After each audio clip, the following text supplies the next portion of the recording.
1 अप्रैल 2026 से शुरू होने वाले भारत का 16वां सेंसस जो 2021 में होनी थी वह अब 2026-27 में 2 चरणों में हो रही है। पहले फेज में मकानों की गिनती होगी तो दूसरे में इंसानों की। लेकिन सवाल आता है कि इसे आजाद भारत के इतिहास का सबसे बड़ा गेम चेंजर क्यों कहा जा रहा है और आखिर 1971 और 2001 के बाद भारत के लोकसभा की सीटें फ्रीज क्यों की गई थी और अब 2026 में फ्रीज खुलते इन नॉर्थ इंडिया और साउथ इंडिया के बीच इतना बड़ा बवाल क्यों। हाय दोस्तों, मैं हूं भागलपुर बिहार से और आपका स्वागत है RKS स्टाइल में। सेंसस देश के भविष्य और पॉलिसी मेकिंग का ब्लूप्रिंट होता है। इस बार के सेंसस में 4 बड़े और ऐतिहासिक बदलाव किए जा रहे हैं। पहला, यह 100% डिजिटल सेंसस है। दूसरा, सेल्फ इनोमिनेशन यानी नागरिक खुद वेब पोर्टल पे जाकर अपनी जानकारी दर्ज कर CEID जनरेट कर पाएंगे। तीसरा, जियो टैगिंग, देश के हर बिल्डिंग का डिजिटल लेआउट मैपिंग होगा। चौथा, सबसे बड़ा क्या 1931 के बाद पहली बार जातिगत जनगणना इसमें शामिल होगी। भाई, डिजिटल और जातिगत जनगणना की बात तो समझ में आ गई, लेकिन आजकल न्यूज में सबसे ज्यादा बवाल परिसीमन को लेकर मचा है और ये 2026 की गिनती से नॉर्थ इंडिया और साउथ इंडिया की राजनीति पर इतना बड़ा बवाल क्यों मच रहा है। भाई राकेश, बहुत सटीक सवाल है।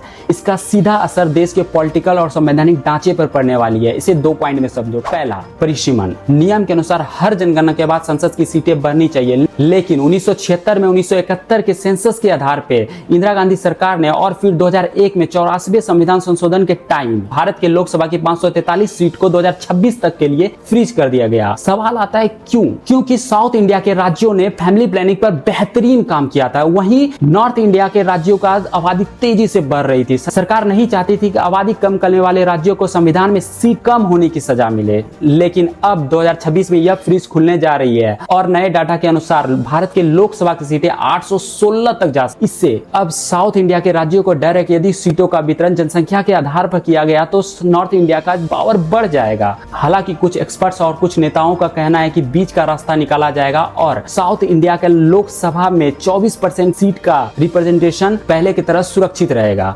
लेकिन संविधान के अनुसार यह कैसे होगा, यह अभी सबसे बड़ा सवाल है। दूसरा, महिला आरक्षण। नारी शक्ति वंदन अधिनियम का लागू होना सीधा इसी सेंसस से जुड़ा है। अच्छा, ये तो हो गया हमारे प्रिय नेताजी की सीटों की गिनती की बात, लेकिन क्या हम जैसे आम आदमी के लिए भी इस जनगणना में कुछ है?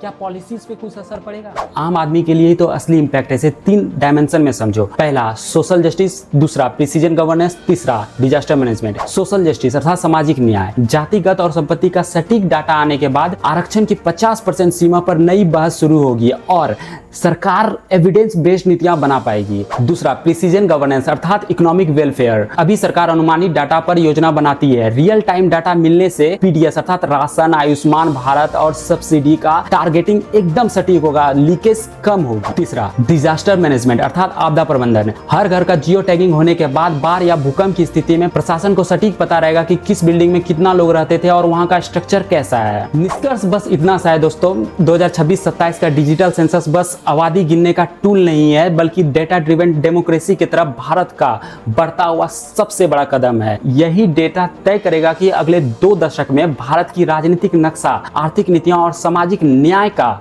ढांचा कैसा होगा। दोस्तों, वीडियो पसंद आई हो तो लाइक एंड सब्सक्राइब करें ताकि फिर मिल सके।